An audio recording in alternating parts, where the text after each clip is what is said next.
Salut tout le monde, c'est Alien, et aujourd'hui on retombe en enfance.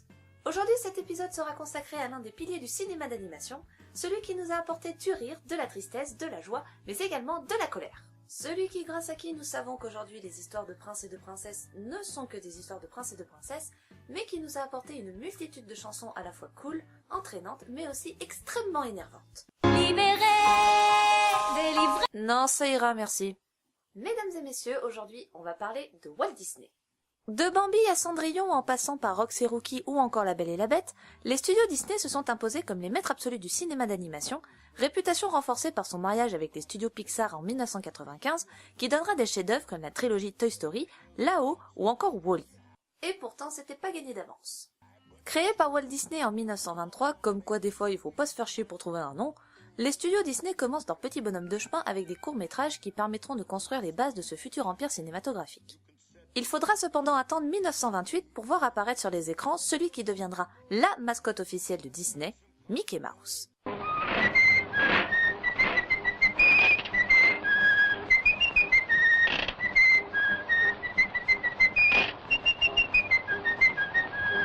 L'arrivée de Mickey Mouse permettra ainsi à Disney d'innover en utilisant par exemple la synchronisation image-son, déjà mise en place dans le cinéma classique depuis 1927, mais également d'utiliser un nouveau procédé révolutionnaire pour l'époque, le Technicolor. Le Technicolor est un procédé de colorisation de l'image apparu en 1915 qui sera très vite démocratisé et qui sera surtout utilisé entre les années 30 et les années 50. Il connaîtra une baisse de régime vers 1955 et sera abandonné dans les années 70 avec le film Suspiria de Dario Argento, sorti en 1977. Mais revenons à notre souris. Les studios Disney développèrent donc ces deux techniques via plusieurs courts-métrages afin de se préparer pour ce qui va devenir à l'époque le plus gros projet des studios. En effet, en 1937 arrive sur les écrans le tout premier long-métrage d'animation des studios Disney, Blanche-Neige et les Sept Nains.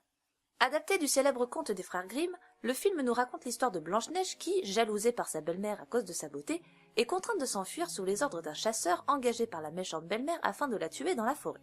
Sympa l'ambiance dans la famille. Blanche-Neige s'enfuit donc dans la forêt la plus flippante du monde avec des arbres qui ont vraiment une tête à vouloir bouffer ta maman, tombe dans un trou et s'étale sur le sol jusqu'à ce qu'on se rende compte que tout ceci n'était qu'un rêve. Elle découvre alors, aidée par les petits animaux de la forêt, détail que l'on retrouvera très souvent dans les films Disney, elle découvre donc une petite maison cachée au fin fond de la forêt où habitent 7 petits nains. Mais attends, tout le monde connaît l'histoire de Blanche-Neige, ça sert à rien de la raconter. Tu me laisses terminer. Elle découvre alors les 7 petits nains qui habitent la maison et décide de rester cachée chez eux en faisant le ménage, la cuisine, danser avec les nains et chanter des chansons d'amour. Pendant ce temps, la méchante belle-mère découvre grâce à son miroir magique que Blanche-Neige est toujours en vie et, au lieu de reconfier la tâche à son abruti de chasseur, décide de faire le boulot toute seule et de se transformer en vieille femme afin de donner une pomme empoisonnée à Blanche-Neige. La suite, vous la connaissez, Blanche-Neige croque la pomme, meurt, et les 7 nains décident de l'enfermer dans un cercueil de verre qui sera ouvert par un prince charmant qui passait par là, et qui, pour la réveiller, lui donne un baiser d'amour. Alors que peut-on tirer de Blanche-Neige et les 7 nains? De 1, on peut dire que Blanche-Neige est une énorme squatteuse, et de 2, le film met en avant l'un des aspects les plus connus des films Disney, à savoir la morale cachée derrière les films. La majorité des films Disney, qui sont pratiquement tous tirés de contes pour enfants, expriment de manière plus ou moins dissimulée une morale cachée, très souvent liée au domaine de l'enfance et du passage à l'âge adulte. Dans le cas de Blanche-Neige, le film et le conte mettent en avant des aspects tirés de la psychanalyse, comme la découverte de la différence des sexes avec la scène devant le puits, ou encore une image de la maternité, avec les 7 nains vus comme des enfants de Blanche-Neige, permettant à celle-ci de se préparer à son rôle de future femme et de future mère. Alors oui, dans Blanche-Neige, les métaphores de l'enfance et de la féminité sont très nombreuses, mais comme je vous l'ai dit précédemment, la majorité des films Disney font passer une ou plusieurs de ces métaphores de manière plus ou moins explicite, afin de faire passer inconsciemment une morale aux enfants. Mais quelquefois, il peut arriver que certains films Disney véhiculent leur message de manière assez maladroite et se créent une réputation de films bizarres et extravertis, allant jusqu'à être méprisés par le public et les studios. C'est le cas de notre deuxième film, Alice au Pays des Merveilles. Sorti en 1951, le film se concentre sur le personnage d'Alice, une jeune fille rêveuse et distraite qui, un jour, alors qu'elle prenait sa leçon d'histoire dans un parc avec sa sœur, tombe sur un petit lapin blanc, jusqu'ici tout va bien, vêtu d'une veste et portant des lunettes et une montre à gousset. Ok... Elle décide alors de suivre le lapin blanc jusque dans un terrier caché au pied d'un arbre, se penche un peu trop et...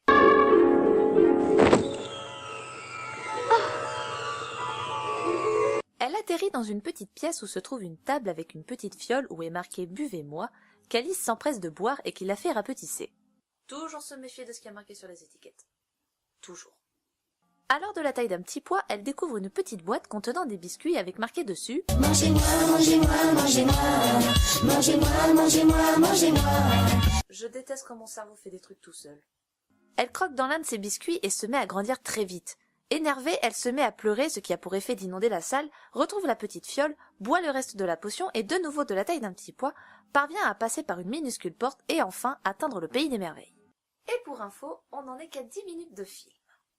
Le reste du film sera une succession de mésaventures durant lesquelles Alice rencontrera différents personnages tous plus étranges les uns que les autres, comme un dodo chanteur, des jumeaux conteurs d'histoires, des fleurs qui chantent, un chat qui disparaît, une chenille qui fume le narguilé ou encore la reine de cœur qui joue au cricket avec des flamants roses, dont un qui se fout royalement de la gueule d'Alice. Le film prend fin sur une course-poursuite entre Alice et tout le pays des merveilles, jusqu'à ce que l'on se rende compte que tout le film n'était que pure rêverie et que Alice dormait paisiblement sous un arbre. Alors pourquoi s'attarder sur un film comme Alice au pays des merveilles, sachant qu'il fait partie des grands classiques de Walt Disney? Eh bien justement parce que Alice au pays des merveilles a mis du temps avant de devenir un grand classique, le problème venant de l'œuvre dont est tiré le film. En effet, Lewis Carroll, l'auteur des 2 romans dont est tiré le film, à savoir Alice au pays des merveilles et Alice de l'autre côté du miroir, avait une réputation extrêmement sulfureuse à l'époque car étant vu comme un photographe amateur d'opium, mais surtout aimant fréquenter des petites filles afin de leur raconter des histoires et de les prendre en photo. Lors de la publication d'Alice au pays des merveilles, Carroll avait déjà cette réputation qui lui collait à la peau, et le roman fut considéré comme trop surréaliste et pas adapté à un public enfantin. Au moment d'adapter l'œuvre à l'écran, les studios Disney eurent beaucoup de mal à écrire le scénario, l'œuvre contenant énormément de personnages et de situations, donc pas facile à coordonner sur un film d'1h20, mais surtout énormément de métaphores sexuelles, notamment avec la séquence du morse et des huîtres, vue comme une image de la pédophilie, le morse symbolisant le vieux monsieur et les huîtres symbolisant les petites filles. Ouais, j'adore détruire votre enfance. Ce qui fait qu'à la sortie du film, ce dernier fut boudé par le public et la critique car vu comme pas assez fidèle à l'essence de l'œuvre. Walt Disney, le fondateur des studios, ira même jusqu'à renier le film, ce dernier lui en rapporté près de 2 millions de dollars de pertes. Il faudra attendre les années 70 et l'arrivée du mouvement hippie aux États-Unis pour que le film revienne en force et retrouve son public, motivé par la culture psychédélique de l'époque, avant de rentrer comme grand classique de Walt Disney dans les années 80. Le 15 décembre 1966, Walt Disney, fondateur des studios, décède, entraînant un ralentissement de la production des longs métrages, le studio voulant se concentrer exclusivement sur des moyens métrages ou sur l'ouverture des parcs d'attractions. Mais en 1989, les studios Disney reprennent du service et lancent ce qu'on appelle le deuxième âge d'or de Disney, le premier ayant débuté à la sortie de Blanche-Neige et les 7 nains. Ce deuxième âge d'or nous a amené beaucoup de grands classiques qui, pour ceux qui sont nés dans les années 90, les connaissent forcément, puisque ce sont ces films qui ont bercé notre enfance, et dont fait partie notre 3e film, Aladdin. Sorti en 1992, le film nous conte l'histoire d'Aladin, un voleur orphelin vivant dans la petite ville d'Agraba avec son singe Abou. Un jour, il rencontre Jasmine, la fille du sultan, qui a décidé de s'enfuir de son palais afin de découvrir le monde extérieur. Aladin va tout faire pour l'impressionner, mais se fait arrêter par la garde royale et finit en prison jusqu'à ce qu'un vieux monsieur étrange le libère en échange d'un petit service. N'oublie pas, petit, rapporte-moi d'abord la lampe, et ensuite tu auras ta récompense. Il se laisse donc entraîner dans l'aventure, mais se rend compte qu'il s'est fait piéger par Jafar, le grand vizir, et se retrouve enfermé dans la grotte. Mais Abou a réussi à voler la fameuse lampe magique à Jafar et la donne à son maître. Aladin se met donc à frotter la lampe, ce qui fait apparaître le personnage le plus cool de l'histoire de Disney. Aïe! 10 millénaires! Ça vous flanque un de ces torticolis! Le génie les fait sortir de la caverne et accorde à Aladin 3 vœux que ce dernier va utiliser pour attirer la jolie princesse. Alors je pense que vous connaissez tous l'histoire d'Aladin et du génie et vous allez sûrement me demander pourquoi je mets en avant ce film plutôt qu'un autre. Eh bien pour 2 raisons. La première raison réside dans le casting original du film puisque Aladin est le premier film Disney à inclure une star à son casting pour la promotion du film. Et pas n'importe qui puisque c'est Robin Williams qui a été engagé pour faire la voix du génie dans la version originale. Et Robin Williams a fait un travail de titan sur le film allant jusqu'à faire près de 16 heures d'enregistrement chansons comprises pour donner vie à son personnage. Il ira jusqu'à demander à toucher le plus bas salaire d'un acteur de studio au lieu de l'énorme somme équivalente à son statut de star. Et rien que pour ça... Génie, tu vas me manquer. La deuxième raison se trouve chez les personnages du film et plus particulièrement le personnage de la princesse Jasmine. En effet, Jasmine est la première princesse Disney d'origine non européenne, le film se déroulant au Moyen-Orient, mais également la première à apporter un côté rebelle et sexy aux princesses Disney, contrairement à ses copines Belle ou Cendrillon par exemple, qui se voit notamment dans le fait qu'elle fugue du palais pour découvrir le monde, mais également dans la séquence où elle est littéralement l'esclave de Jafar, avec ses chaînes et son costume rouge, la couleur du désir, et où elle tente de se libérer en séduisant le vilain vizir. Cette rébellion des princesses Disney deviendra monnaie courante puisqu'on la retrouvera dans des films comme Mulan, où l'héroïne se travestit en homme pour partir à la guerre, ou plus récemment dans La Princesse et la Grenouille, où Tiana, première princesse Disney afro-américaine, rêve non pas de rencontrer l'amour, mais d'ouvrir son propre restaurant. Et franchement, ça fait du bien. Ça fait du bien de voir chez Disney des personnages de princesses capables de faire autre chose que d'attendre le prince charmant en se tournant les pouces dans leur château. C'est pour ça que je trouve que l'exemple de Jasmine est parfait, parce que Jasmine refuse un mariage arrangé et s'enfuit de chez elle pour voir le vrai monde. Elle fait en quelque sorte ses propres choix et décide de prendre sa vie en main, ce que feront plus tard toutes ses copines princesses, et en faisant ça, elle casse l'image de la princesse passive que l'on a pu voir chez Disney auparavant et ainsi montrer au jeune public, et plus particulièrement aux petites filles que, ce n'est pas une tare si l'on préfère être chef cuistot plutôt que de chercher l'amour. Ce n'est pas un problème de se battre pour son pays plutôt que d'apprendre les bonnes manières. Et ce n'est pas un souci de vouloir découvrir le monde extérieur et de tout faire pour réaliser son rêve, quitte à affronter de nombreux obstacles.